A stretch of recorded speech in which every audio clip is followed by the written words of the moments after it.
واجل فرجهم اجمعین۔ اعوذ باللہ من الشیطان اللعین الرجیم۔ بسم اللہ الرحمن الرحیم۔ الحمدللہ رب العالمین والعاقبۃ للمتقین والنار للمخلدین۔ الصلاۃ والسلام علی اشرف الانبیاء والمرسلین۔ درود پڑھی محمد۔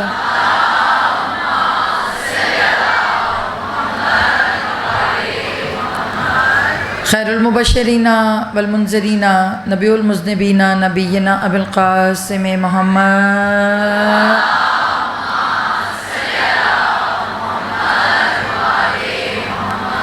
و اہل بیت طیبین الطاہرین المعصومین۔ اما بعد فقد قال اللہ تبارک و تعالی فی کتابہ المتین والفرقانہ الحمید وقولہ الحق بالحق۔ صلوات۔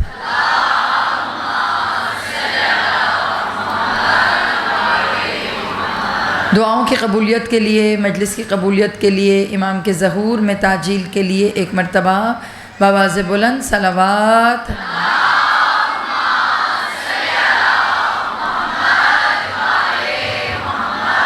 وجل فرجہم۔ مومنات گرامی، کریم اہل بیت امام حسن مجتبیٰ آج کی مجلس کے بانی بھی ہیں اور آپ سب کے میزبان بھی ہیں۔ وہ جس کو رزق میں تنگی ہو وہ امام حسن مجتبیٰ کی میزبانی کا صدقہ دے کر خدا سے اپنے رزق میں کشادگی لے سکتا ہے۔ ہم اس وقت کیونکہ ان کے بہت ہی نازک اندام شہزادے کی بارگاہ میں ہیں، جناب قاسم کربلا کے وہ شہید کہ اگر وہ سخت بستر پہ سو جاتے تھے تو ان کے بدن پہ نشان پڑ جاتے تھے، اگر وہ سخت کپڑے کا کھدر کا لباس پہن لیتے تھے تو ان کے بدن پہ نشان پڑ جاتے تھے۔ اس قدر نازک بدن شہزادے، اور جتنا نازک بدن تھا اتنا ہی مشکلوں کے ساتھ حسین کو اٹھانا پڑا۔ ہاتھوں کو بلند کر کے وسیلہ بنا کر جناب قاسم کا وسیلہ دے کر پروردگار عالم شہزادہ قاسم کی جوانی کا صدقہ مولا جو مائیں یہاں پر اپنے بچوں کی وجہ سے پریشان ہیں، اللہ ان کی پریشانیاں آسان فرما۔ مولا جو بیمار ہیں، جن کے بچے بیمار ہیں، جو خود بیمار ہیں، اللہ سب کو شفاء کاملہ عطا فرما۔ بیٹا کھل کے آمین کہا کرو، آمین میں کنجوسی نہ کیا کرو۔ پروردگار شہزادہ قاسم کے صدقے ہمارے بچوں کو بے راہ روی کے راستے سے بچانا۔ بار الہا جو معاشرتی بیماریاں ہیں، اللہ کل جوان نسلوں کو ان بیماریوں سے محفوظ فرمانا۔ میرے مالک سب کو طہارت والی جوانی عطا فرما۔ اے میرے پالنے والے، میرے مالک جہاں جہاں جو مومن پریشان ہیں ان کی پریشانیاں دور فرما۔ جنہوں نے آپ سب کے ذمہ التماس سے دعا کہا ہے، اللہ سب کی دعاؤں پہ قبولیت کی مہر سب فرما۔ پروردگار علماء حقہ کو طول عمر عطا فرما، اسلام کا بول بالا فرما، باطل کو نیست و نابود فرما۔ اے میرے مالک فلسطین کو فتح مبین عطا فرما۔ بار الہا جہاں جہاں دنیا میں پرآشوبیاں ہیں وہاں امن و امان فرما۔ میرے مالک یمن کے مسلمانوں پہ بھی رحم فرما۔ بار الہا شام کے حالات درست فرما۔ بی بی زینب کے روزے کی محافظت فرما۔ جو زوار اس وقت کربلا میں ہیں ان کی حفاظت فرما۔ میرے مالک جنہوں نے ارادے کیے ہیں ان کے لیے آسانیاں پیدا فرما۔ اور بار الہا اے میرے پالنے والے بہت سے ہاتھ اٹھے ہوئے ہیں اور دعائیں دلوں کے اندر ہیں، میرے مالک وہ دعائیں جو لبوں پہ نہیں آ سکتی اللہ ان پہ بھی قبولیت کی مہر سب فرما۔ جناب قاسم کے صدقے جو بے اولاد ہیں انہیں اولاد نرینہ عطا فرما، جنہیں اولاد دی ہے انہیں صحیح تربیت کرنے کی توفیق عطا فرما۔ اور مالک ہماری تمام دعاؤں سے بڑھ کر دعا امام برق، امام وقت، امام برحق ان کے ظہور میں تعجیل فرما۔ اور ہمیں ان کے ناصران میں شمار فرما، اور مالک ہمیں امام کے ظہور کے راستے آسان کرنے والوں میں شمار فرما، اور ہماری ان مجالس کے ثواب میں، کیونکہ میں نے عرض کیا شب جمعہ ہے، ہم سب کے مرحومین کو شامل حال فرما، اور ان مجلسوں کے صدقے میں ظہور امام کو آسان فرما، برائے قبولیت مجلس، برائے قبولیت حاجات، بلندتر صلوات۔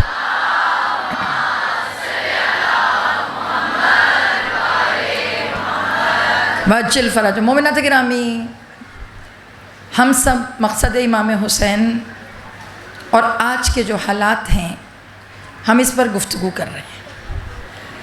یاد رکھیے، حالات کوئی بھی ہوں، کربلا ہم سب کے لیے ایک راہ نجات بھی ہے اور ایک صراط ہدایت بھی ہے، سیدھا راستہ۔ اور گزشتہ مجالس میں ہم نے سورہ صف کی آیہ مبارکہ 9 کو سرنامہ کلام بنایا۔ سورہ صف کی جو آیت ہے، اس میں سب سے پہلے اللہ نے رسول کو بھیجا، اپنا تعارف کرایا۔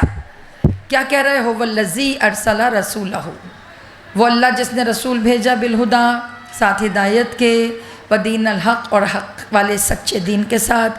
کیوں بھیجا؟ لیظہرا علی دین کلہ، تاکہ وہ تمام دینوں پر غالب آ جائے، ولو کرہ المشرکون، چاہے وہ یہ مشرکوں کو کتنا ہی برا کیوں نہ لگے۔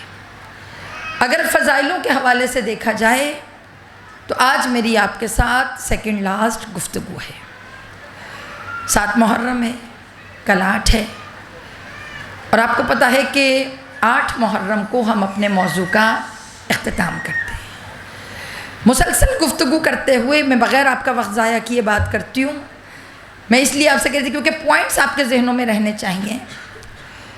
پتہ چلا رسول کی آمد سے قبل، صرف ایک جملے میں سارا 6 مجلسوں کا خلاصہ ایک جملے میں، رسول اللہ کی آمد سے قبل پورا معاشرہ اخلاقی پستیوں میں گرا ہوا تھا۔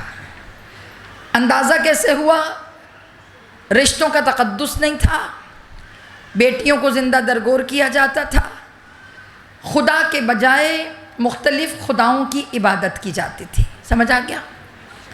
پھر اس کے بعد رسول اللہ نے آ کر 63 برس، 23 برس ظاہری بعثت کے ساتھ، یعنی نبوت کے اعلان کے بعد، اور اس سے پہلے 40 برس رسول اللہ کردار سے بتاتے رہے کہ انسان کا کردار ہوتا کیا ہے۔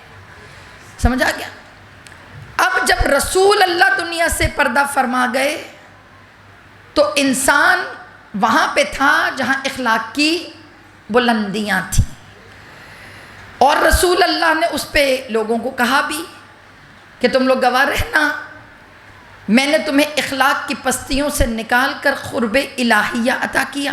رسول اللہ نے بتایا، میں نے تمہیں جہالت کے اندھیروں سے نکال کر ہدایت کے راستے پر چلا دیا۔ تم حلال و حرام میں تمیز نہیں کرتے تھے۔ یہ خطبہ غدیر ہے جس میں آخری خطبے میں رسول اللہ نے اپنی ساری اچیومنٹس گنوائیں کہ میں نے کیا کیا کیا۔ توجہ میری طرف رکھیے کہ میں نے کیا کیا کیا۔ میں نے تمہیں حلال و حرام کے بارے میں بتایا اور دین حق کو تمہارے دل کے اندر اتار دیا۔ یہ رسول اللہ کی اچیومنٹس تھیں، یعنی کہ جہلا کو، جاہلوں کو صاحب معرفت بنا دیا۔ پھر اس کے بعد کیا ہوا کہ چلتے چلتے دین کی حیت بدلنا شروع ہو گئی۔ حیت بدلی، یہاں تک وہ منظر آ گیا۔ اب سوال یہ ہے، یہاں تک وہ منظر آ گیا کہ لوگ دین کو صرف ایک رسم کے طور پر نبھانے لگے۔ رسمی دین تھا لوگوں کے پاس، اور رسمی دین کیوں، نام کے مسلمان، اور دین ان کے قلب کے اندر نہیں اترا۔ اب یہاں پر کیا ہوا؟ فتوحات ہوتی رہیں، سب کچھ ہوتا رہا، دین کی حالت یہ ہو گئی، کل کے جملے ذہنوں میں ہیں؟ کل میں نے شرح نہج البلاغہ کا ریفرنس دے کے آپ کو ایک کوٹ سنایا، یعنی دین کی حالت یہ ہو گئی کہ بادشاہوں کو خاکم بدہن رسول اللہ کے اوپر فوقیت دی جانے لگی۔ اب دین یہاں پر آ گیا تھا، آہستہ آہستہ رسول کے بعد کہاں آئے؟ یہاں پر۔ اس کے بعد مدینہ کو چھوڑنا 35 ہجری میں مولا کائنات نے مدینہ کی حالت بتا دی کہ اس وقت لوگوں کی حیت کیا تھی، لوگ کیسے تھے۔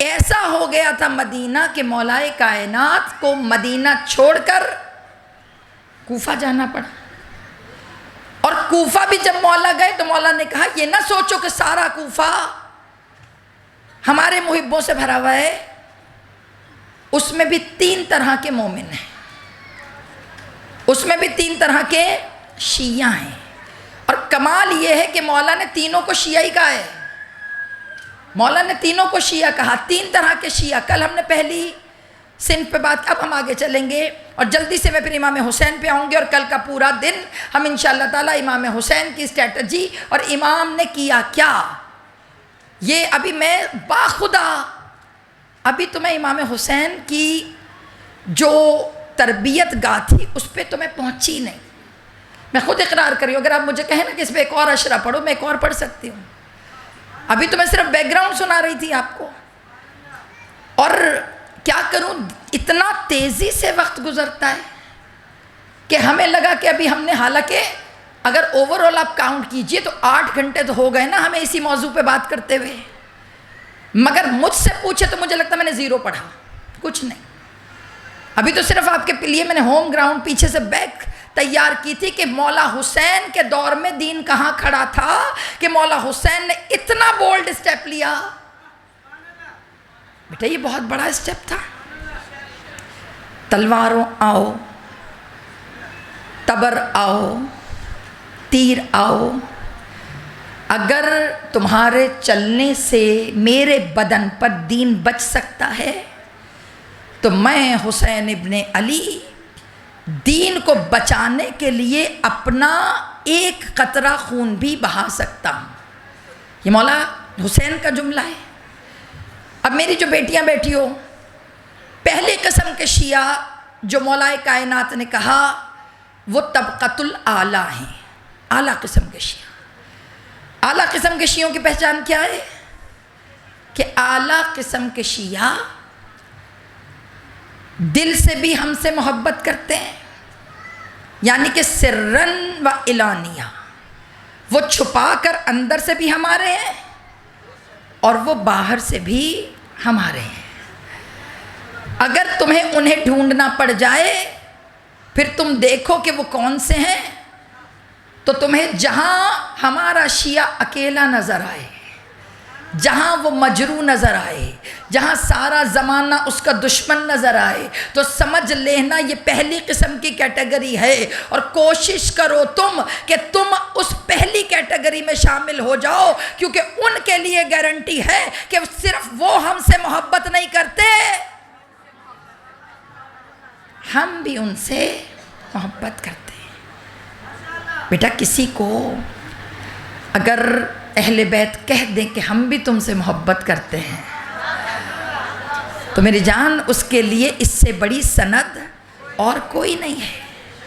اس کے بعد دوسری کیٹیگری شیعوں کی جو دوسری والی ہے، بیچ والا طبقہ، کہ جن کی زبانیں تو ہمارے ساتھ ہیں مگر دل زمانے کے ساتھ ہے۔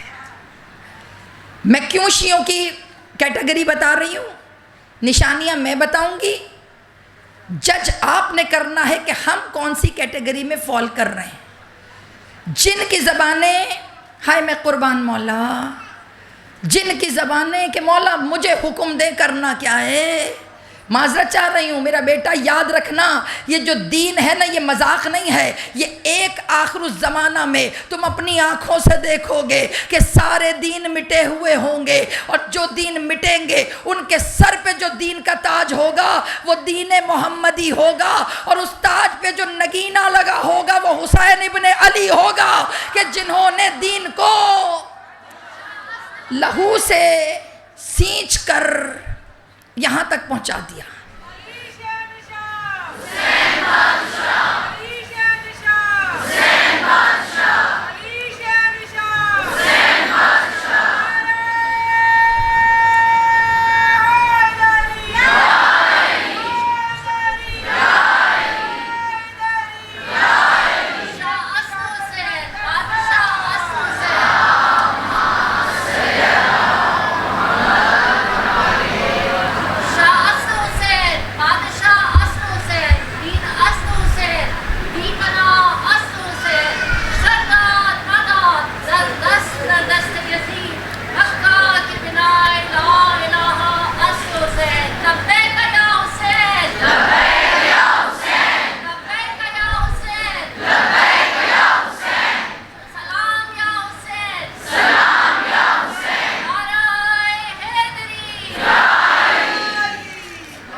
بس بیٹا بس کر دیں، بس کر دیں، بس باواز بلند صلوات۔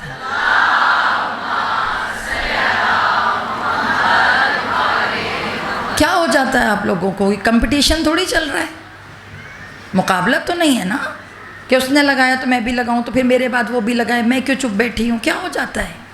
تھوڑا سا معرفت کے ساتھ نعرہ لگایا کریں۔ ایک نے لگا لیا وہ سب کی نمائندگی کر رہا ہوتا ہے، سمجھ آ رہی ہے؟ میرے پاس وقت بڑا تھوڑا ہوتا ہے، پھر اب میں خود کہہ رہی ہوں کہ میں نہیں پڑھ پاتی، سمجھ رہے ہیں؟ تو آپ ان باتوں کو تھوڑا سا آپ لوگ بھی انڈرسٹینڈ کیا کریں۔ تو بیٹا دوسری کیٹیگری شیعت کی، دوسری کیٹیگری، وہ دوسری کیٹیگری کیا ہے کہ ان کی زبانوں پہ تو ہم ہوتے ہیں مگر ان کا دل زمانے کے ساتھ ہوتا ہے۔ یہ دوسری کیٹیگری ہے، اور مولا نے کہا یہ سب سے کمتر ہیں۔ اس کے بعد ایک بیچ والے بھی ہیں، دعا کریں ہم یہ کمتر والی کیٹیگری میں نہ ہو۔ پہلے والے میں تو مشکل ہے، کمتر والا یہ ہے کہ زبانوں پہ صرف ذکر ہے اور دل جو ہے وہ زمانے کے ساتھ ہے۔ ان کی نشانیاں کیا ہیں؟ نشانیاں کیا ہیں؟ کہا یہ کرتے تو ہمارے نام پر ہیں مگر خوش کسی اور کو کر رہے ہوتے ہیں۔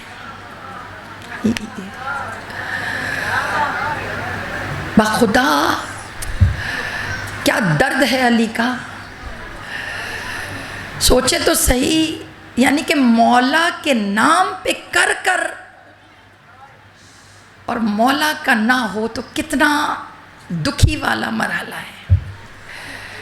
یہاں پہ میری بیٹیاں بیٹھی ہیں، زبانوں پہ ہم، حلیے میں ہم، گیٹ اپ میں ہم، چیزوں میں ہم، مگر مقصد کوئی اور۔ ایسا بھی ہوتا ہے مولا؟ کوفہ میں تھے لوگ، کوفہ میں تھے لوگ، ایسے بھی لوگ تھے۔ آپ جو کوفے کو سارا کہہ دیتے، سارا نہیں، مولا کہہ رہے ہیں ہمارا شیعہ ایسا بھی ہے، شکر کریں پھر بھی مولا آپ کو ہمارا کہہ رہے ہیں، پھر بھی مولا آپ کو ہمارا کہہ رہے ہیں۔ یعنی زبانوں پر ہمارا نام ہے، لیبل ہمارا، اور خوشنودی کسی اور کی۔ ہم کچھ ایسا کرتے ہیں یا نہیں کرتے؟ سر ہلائیے گا میرے ساتھ، نہیں کرتے؟ ماشاءاللہ کیا متقیوں کا مجمع ہے بھائی، ہیں اسی مجمع میں سارا یوں ہی اللہ یہ ریاض الجنہ اٹھا کے جنت میں لے جائے بغیر حساب و کتاب کے۔ کیا یقین، کانفیڈنس کی اعلیٰ منزل ہے باجی، کانفیڈنس کی اعلیٰ منزل۔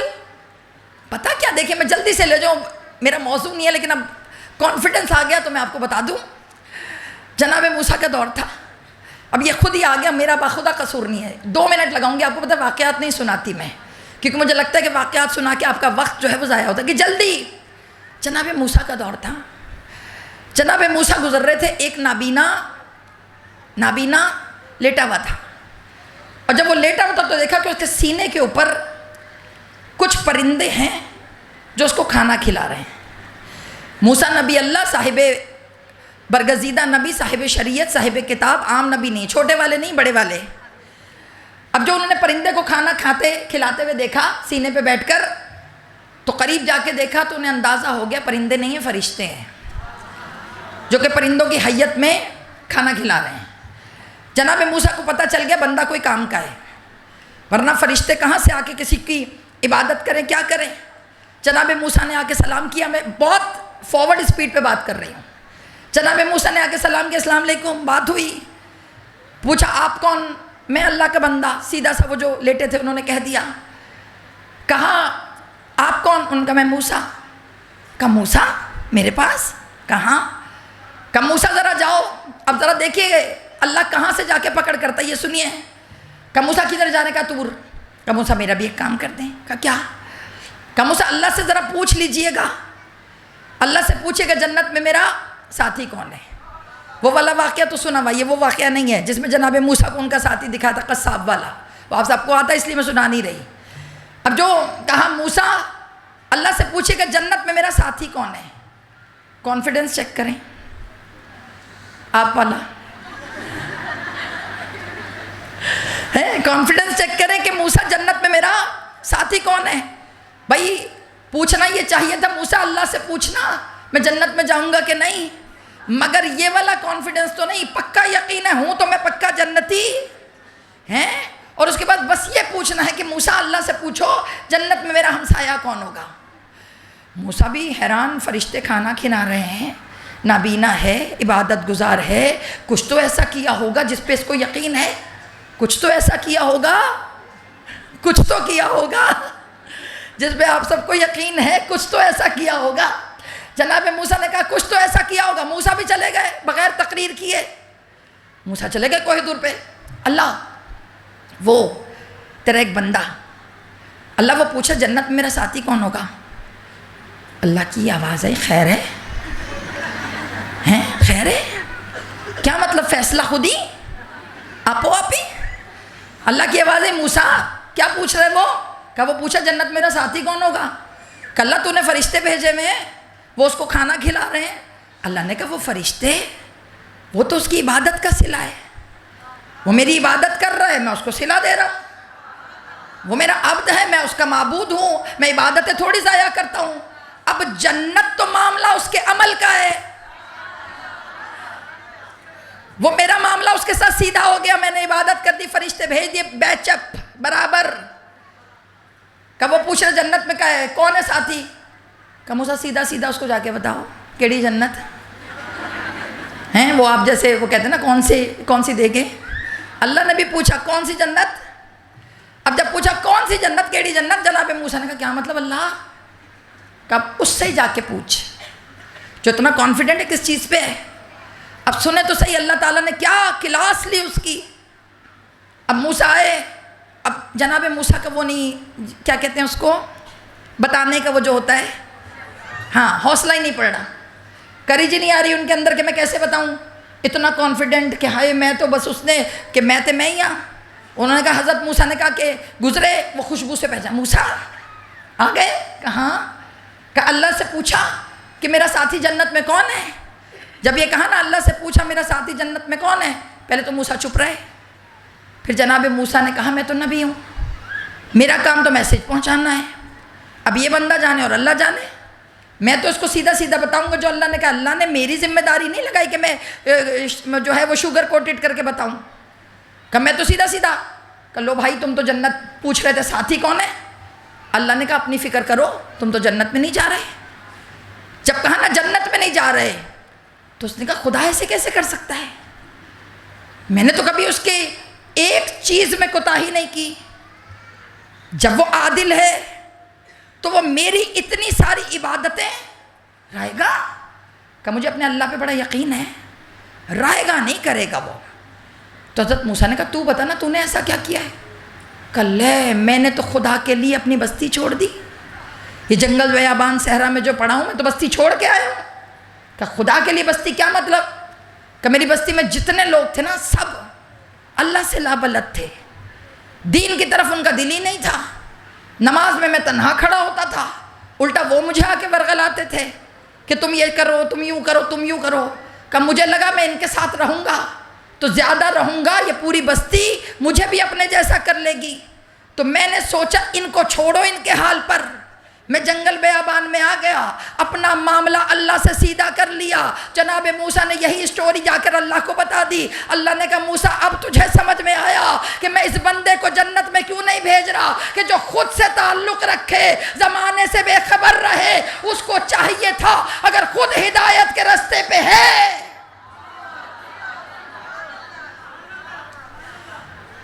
اگر خود ہدایت کے راستے پہ تھا تو اس بستی میں سے کسی ایک کو بھی لے آتا تو میں خدا جنت میں اسے اعلیٰ درجہ دیتا۔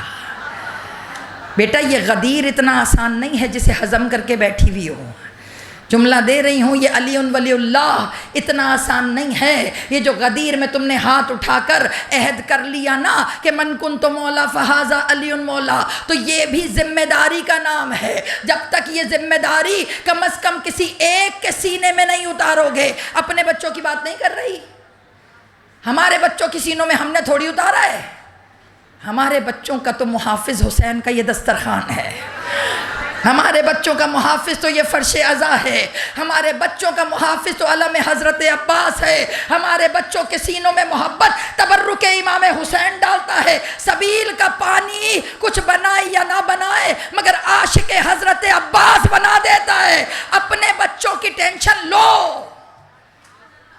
مگر اپنا کام بھی کرو، تمہارا کام ہے پہنچانا۔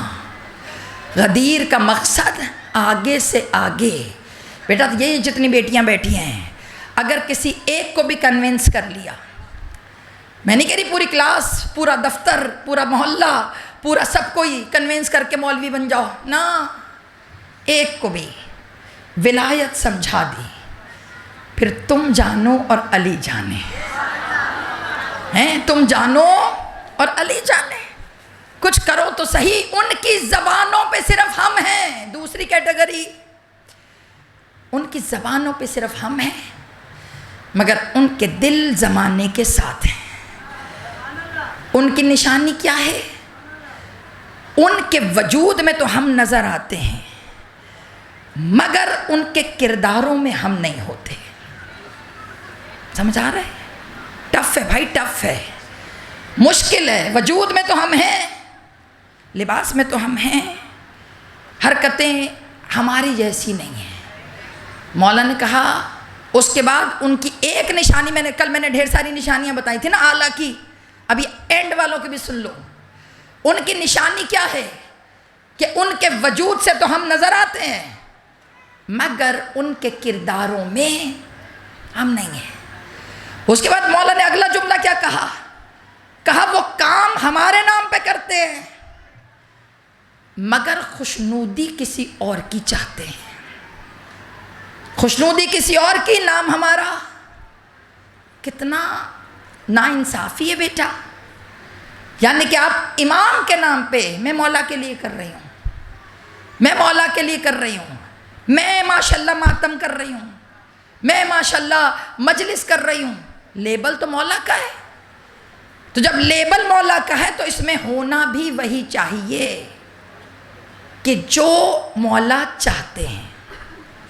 کوئی نہیں آ رہا مت آئے، کسی کو نہیں پسند آ رہا چھوڑ دیں، کوئی مسئلہ نہیں ہے۔ آپ کو اگر تھوڑے دیر کے لیے انکمفرٹیبل لگے، مولا سے مدد مانگے۔ مولا مزاج نہیں مل رہا مگر کام تو ٹھیک ہے۔ دیکھو بیٹا یہاں پہ بھی میری بیٹیاں بیٹھی ہیں، یہاں پہ میسیج سوشل میڈیا پہ بھی جا رہا ہے۔ مجھے ایک بات بتاؤ، نام شیعوں کا ہو، نام آپ کے مذہب کا ہو اور حرکتیں کچھ اور ہوں تو بیٹا بدنام کون ہوتا ہے؟ مولا کا جملہ ہے کہ تم ہمارے لیے زینت کا باعث بنو، ذلت کا مت بنو. سمجھ آ رہا ہے؟ اچھا میری جو بچیاں بیٹھی ہیں، تم سے پہلے بھی جہاں میں عشرہ پڑھ کے وہاں بھی میں بیٹیوں کی ڈیوٹی لگا کے آئی ہوں. یہاں بھی جو میری بیٹیاں بیٹھی ہیں، بیٹا تمہیں مطلب میں سوشل میڈیا کے معاملے میں بڑی زیرو ہوں، بڑی نکمی. نہ میرا کوئی یوٹیوب پیج ہے، نہ میرا کوئی ٹک ٹاک پیج ہے، نہ اسنیپ چیٹ پہ ہوں. ایک فیس بک کسی بچی نے ہی بنا دی تھی، وہی چل رہی ہے. بس مثال دے رہی ہوں، مطلب یہ میں اپنی نااہلی بتا رہی ہوں، حالانکہ مجھے ہونا چاہیے. میں نہیں ہوں، مجھے آتا نہیں ہے، سیدھی سی بات ہے. یہاں جو میری بیٹیاں بیٹھی ہیں، تم لوگ کو ٹک ٹاک شک ٹاک آتا ہے؟ میں کوئی بری بات نہیں کرنے لگی، ہاں کہہ دینا، اچھی باتیں کر رہی، ڈیوٹی دے رہی ہوں تمہیں. اچھا کیا بیٹے تم نہیں ہو. درود پڑھیے محمد والے محمد. بہت اچھا کیا. سمجھ رہے نہیں میں کیوں پوچھ رہی ہوں؟ میں وہی کہہ رہی ہوں کہ اگر بچیاں ہیں تو بری بات نہیں ہے. یہ سوشل میڈیا آج کا میدان جنگ ہے. آدھی جنگ تو ہم سوشل میڈیا سے جیت لیتے ہیں، آدھا مقصد تو آپ کا وہاں پہ کلیئر ہو جاتا ہے. اس میں کوئی برائی نہیں ہے بیٹے، پلیز میری بات کو سمجھو. لیکن جو بچیاں ٹک ٹاک اکاؤنٹ ہے جن کا، جتنی بھی ہیں، بیٹا میری ایک بات سنو، میں سوال پوچھ رہی ہوں تم سب سے. کیا جب ٹک ٹاک پہ کوئی ویڈیو اپلوڈ ہو اور وہ ہمارے مذہب کے مزاج کے خلاف ہو تو کیا ہم اس کے اگینسٹ رپورٹ کر سکتے ہیں؟ بولو نا. کر سکتے ہیں. میں سیکھ رہی ہوں تم سے. کر سکتے ہیں. اور نیچے ہم کمنٹ بھی پاس کر سکتے ہیں کہ ہم کیوں کر رہے ہیں. نہیں پوچھ رہی ہوں، کر سکتے ہیں مطلب ہم ریزن دے سکتے ہیں کہ یہ اس وجہ سے ہم اس کو رپورٹ کر رہے ہیں. اور جب کتنا رپورٹ ہو کہ وہ بند ہو جائے؟ 500 تو ہیں بھائی، 500 تو ماشاءاللہ ٹھیک ہے. 500 ہوں تو وہ بند ہو جاتا ہے کسی کا اکاؤنٹ. سوشل میڈیا پر میری بیٹیوں، اگر کوئی بچی باریک لباس پہن کر، سبیل کھڑی ہو کر پلاتی ہوئی، نیل پالشیں لگا کے ماتم کرتی ہوئی، گولڈن بالیوں نکلے ہوئے ہوں، ٹک ٹاک پر نوحوں کے اوپر ڈبنگ لپسنگ کرتی ہوئی، جس میں اس کا شفون کا دوپٹہ ہو اور اس کے ساتھ اس کی زلفیں نظر آ رہی ہوں، اور وہ نوحے پڑھے اور غازی کے ساتھ اپنی نسبت کو منسوب کرے، تمہاری ڈیوٹی ہے کہ جو تمہارے چہروں کو مسخر کرے، تمہارے چہروں کا مذاق اڑوائے، تمہاری ڈیوٹی ہے کہ ہر کوئی سیاہ لباس پہننے والا علی کا چاہنے والا نہیں ہوتا. ان کا حلیہ بے شک ہوتا ہے مگر ان کی حرکتیں نہیں ہوتی. آج کے دور کے مالک اشتر بننا ہے تم نے. تمہاری ڈیوٹی ہے کوئی کام اگر تمہیں مذہب تشیع، مذہب برحق کے تعلیمات کے اپوزٹ لگے تو بیٹا خاموشی سے اس کو اسکپ نہیں کرنا، اس کی رپورٹ کرنا، اور رپورٹ کر کے نیچے لکھنا اس طرح کے لوگوں سے فقہ جعفریہ کا کوئی تعلق نہیں ہے. یہ ڈیوٹی تمہاری لگا دی میں نے. پورے سوشل میڈیا پہ جہاں یہ ولگیرٹی نظر آئے کہ جہاں علم کا، مجلس کا، سبیل کا، اریانی کے ساتھ مذاق اڑایا جائے تو بیٹا تم لوگ وارث ہو. اپنے حق کو پہچاننا، تم نے رپورٹ کرنا ہے.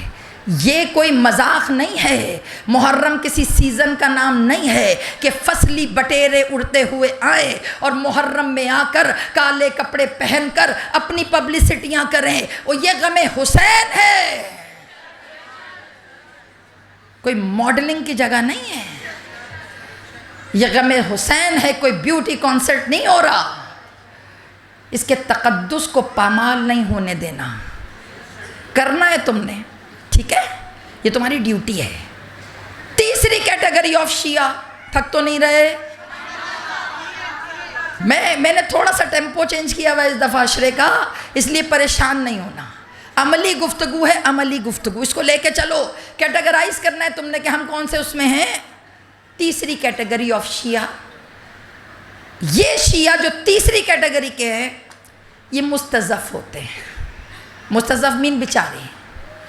بیچارے کا مطلب کیا ہے؟ شیعہ کا مطلب بیٹا فقہ نہیں ہے. شیعہ ایک فیلنگز ہیں، سمجھ رہے ہو؟ یعنی یہ نہ سوچو میں شیعہ کہہ رہی ہوں تو بس ہم ہی. ہو سکتا ہے وہ عیسائی ہو مگر شیعہ ہو سکتا ہے وہ ہندو ہو مگر شیعہ ہو. آپ کہیں گے کیسی باتیں کر رہی ہیں، شیعہ تو ہم ہی ہوتے ہیں. نہ میری جان، یہ میں نے کہا نا یہ آفاقی مذہب ہے. لے یظہرا علی دین الحق، تاکہ جتنے مذہب ہے سب پہ غالب آ جائے. یاد رکھو بیٹے، جب تم کربلا جاتی ہو تو کربلا میں ہمارے جو بہن بھائی عیسائی ہیں ان کا قافلہ نہیں آتا کیا؟ گلے میں سلیبیں ڈلی ہوتی ہیں، گلے میں ان کے وہ جو ان کا نشان ہے وہ ہوتا ہے. اور ان کا کمال یہ ہے کہ وہ پہن کے اپنے کپڑے آتے ہیں اور بن کر اپنے حلیے میں آتے ہیں. مگر ان کا یہ تیسری کیٹیگری والے لوگ کون سے ہیں کہ جن کے زبانیں کہنے سے ڈرتی ہیں مگر ان کے دل میں ہم ہوتے ہیں. یہ بھی تو ہے.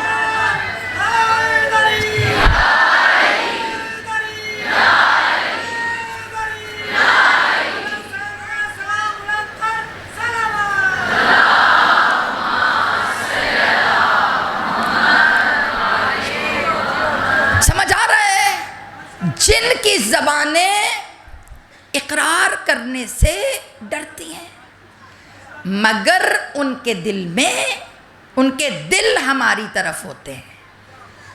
پہلے والے دونوں چیزیں امام کی طرف، دوسرے والے زبان امام کی طرف، دل دوسری طرف. تیسرے والے وہ کون سے ہیں؟ یہ بیچ والے لوگ ہیں جن کے دل ہماری طرف ہوتے ہیں مگر زبان اقرار کرنے سے ڈرتی ہے. سمجھ آ رہا ہے؟ اب یہ والے لوگ کون سے ہیں؟ یہ جو لوگ ہیں امام فرماتے ہیں جو ایسے لوگ ہیں تو جو پہلے والے ہیں نا ان کو چاہیے ایسوں کے ساتھ جڑ کر ان کے ساتھ کھڑے ہو جائیں. جہاں کمزور لگے وہاں پیچھے طاقت بن کے کھڑے ہو جاؤ. اب میں کیا کروں؟ امام نے نشانیاں ہی ایسی بتا دی کہ جہاں تمہیں دل اپنے ساتھ ملتا ہوا لگے، پھر چاہے وہ لبنان ہو، پھر چاہے وہ فلسطین ہو، پھر چاہے وہ یمن ہو. پھر جو لوگ کہتے ہیں فلسطین میں تو شیعہ نہیں ہے، یہ شیعہ ان کے لیے کیوں کھڑے ہوتے ہیں؟ تو بھائی ان کی زبانوں پہ اہل بیت نہیں ہے مگر ان کے دل اہل بیت کے ساتھ ہے. علی نے کہا پہلا والا شیعہ، پہلا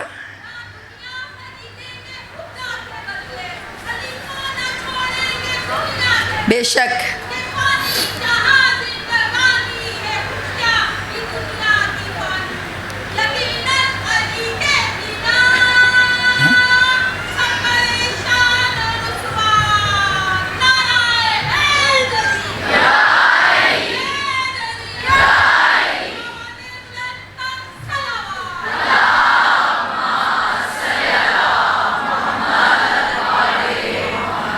یعنی تیسری کیا مطلب؟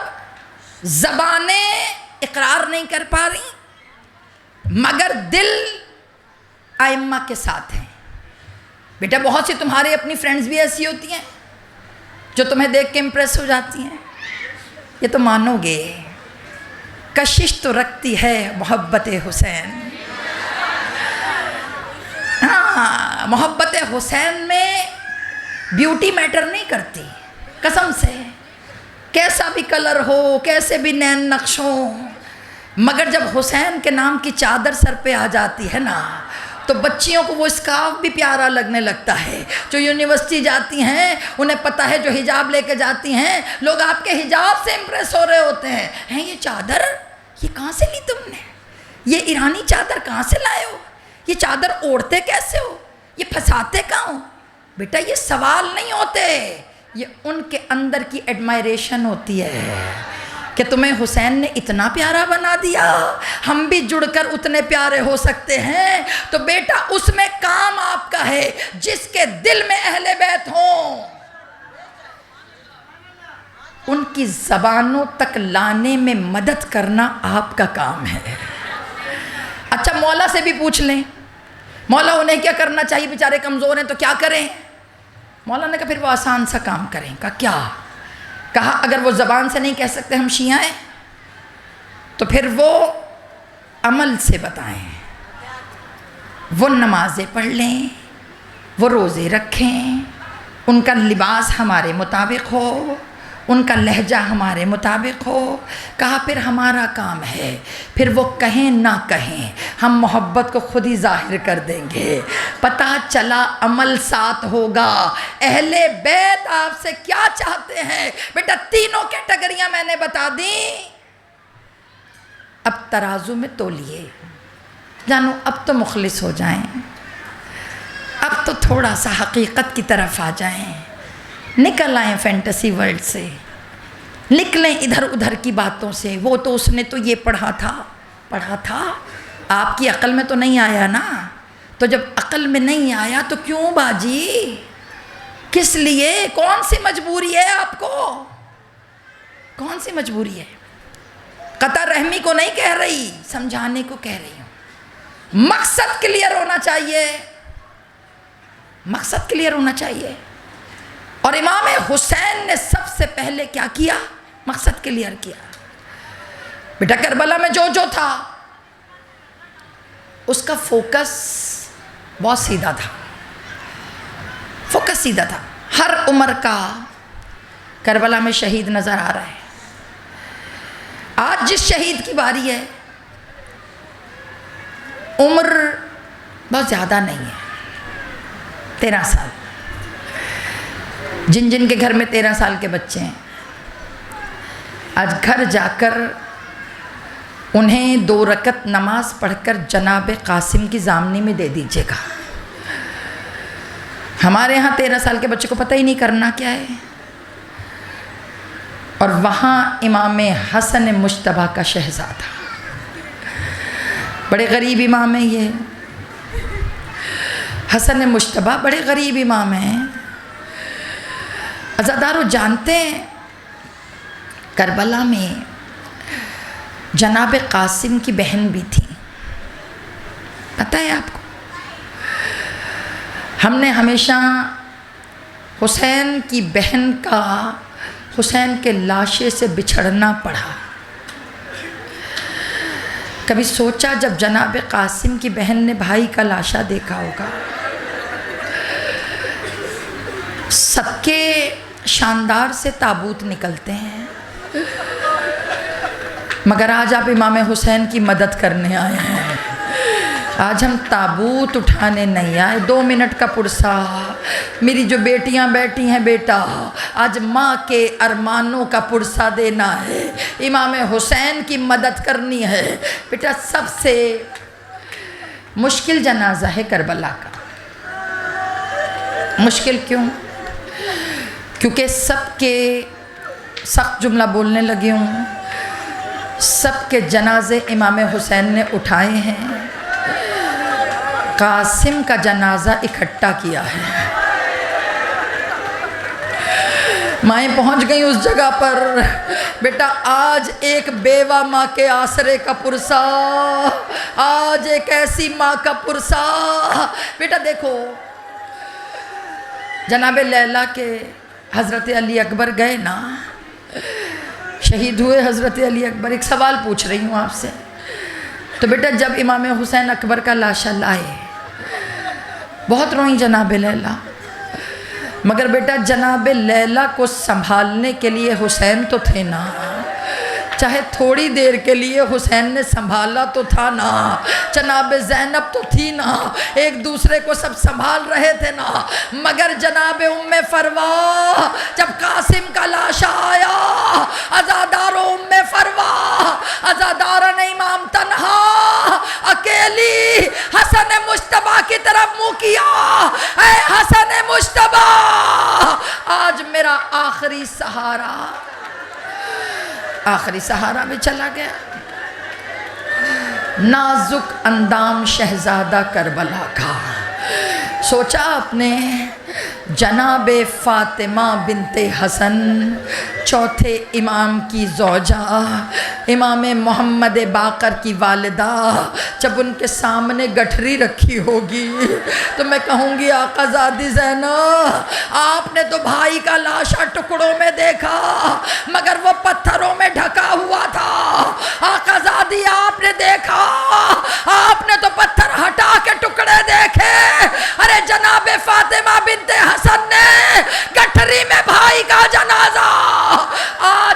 کر شرمائے۔ بیٹا نظر مولا ہاتھ جوڑ کر کنجوسی نہ کرنا، رونے آئے ہو نا یہاں، ایک ماں کے ارمانوں کا پرسا، رونے آئے ہو نا یہاں۔ عزادار و قاسم کو اجازت نہیں مل رہی، ایک بیوہ ماں کا آسرا، جب پوچھنے آتے تھے حسین سینے سے لگا لیتے تھے، جب پوچھنے آتے تھے حسین سینے سے لگا لیتے تھے۔ عزادارو روایت کے جملے ہیں، 3 موقع کربلا میں ایسے ہیں جس پہ تمہارے غریب مولا بیٹا آواز کے ساتھ روئے ہیں، گریہ جس کو کہتے ہو نا گریہ، اس لیے گریہ کرنا ضروری ہے تاکہ حسین کے دل کو سکون آ جائے، شرما کے نہ رونا۔ 3 موقع ایسے ہیں کہ جب امام حسین نے آواز کے ساتھ گریہ کیا۔ پہلا موقع اکبر کا لاشا، جب زخمی سینے پہ سر رکھا، حسین نے بلک بلک کر کہا تھا واہ غربتا، آج حسین غریب ہو گیا۔ پہلا موقع اکبر کا لاشا۔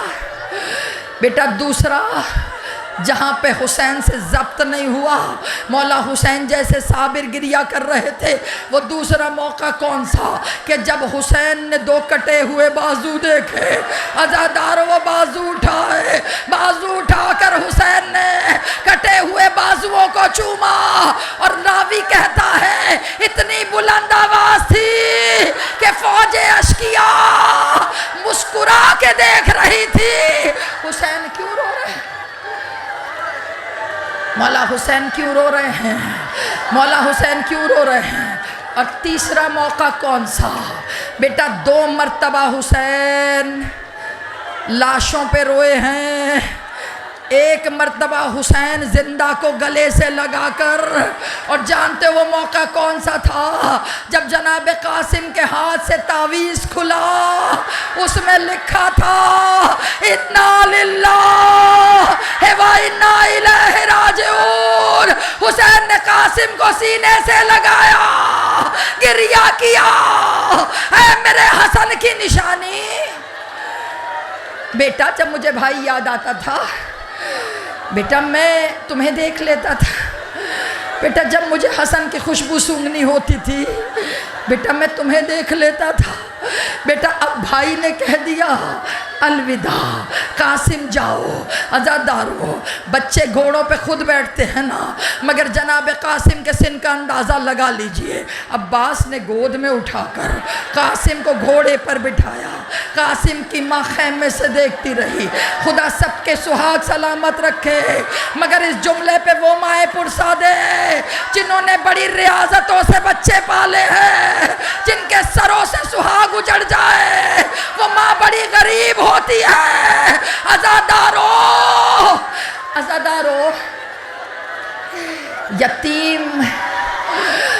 یتیم اولاد پالنا یا بغیر باپ کے اولاد پالنا بیٹا آسان کام نہیں ہے۔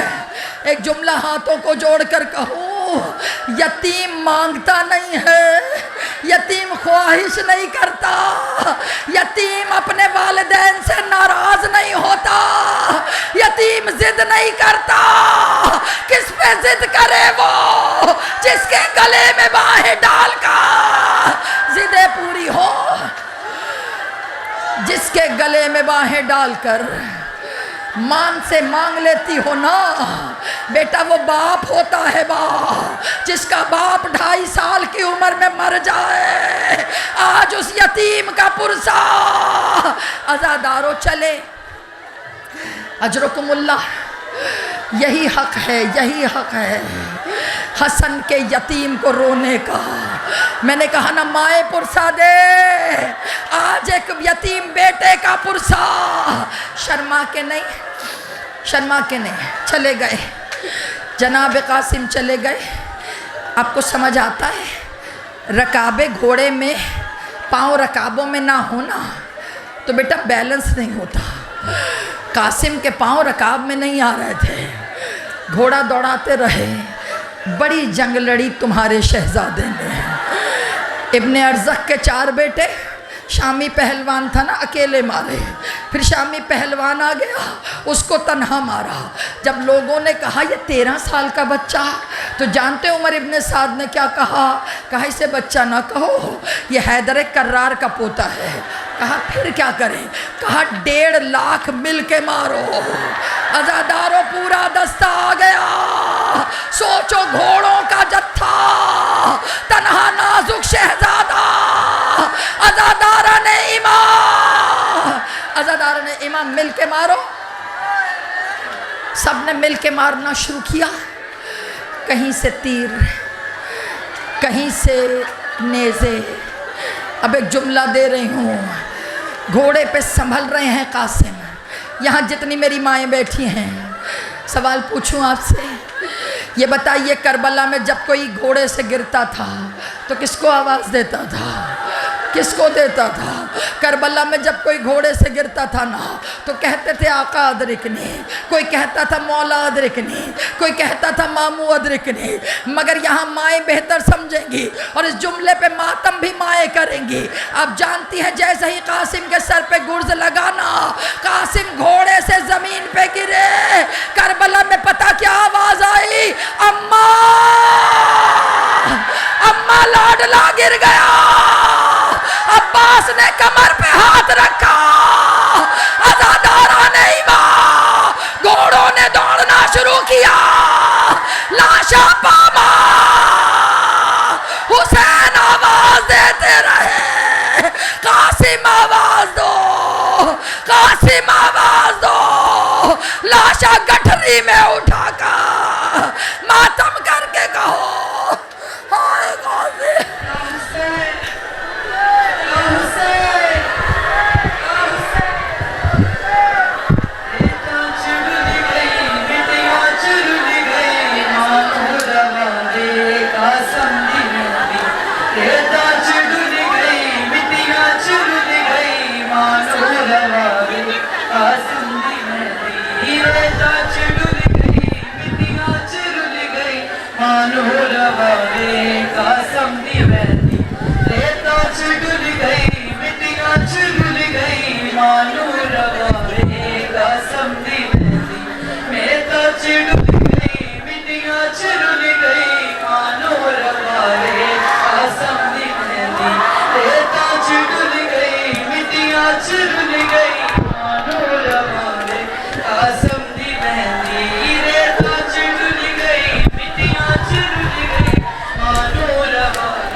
مان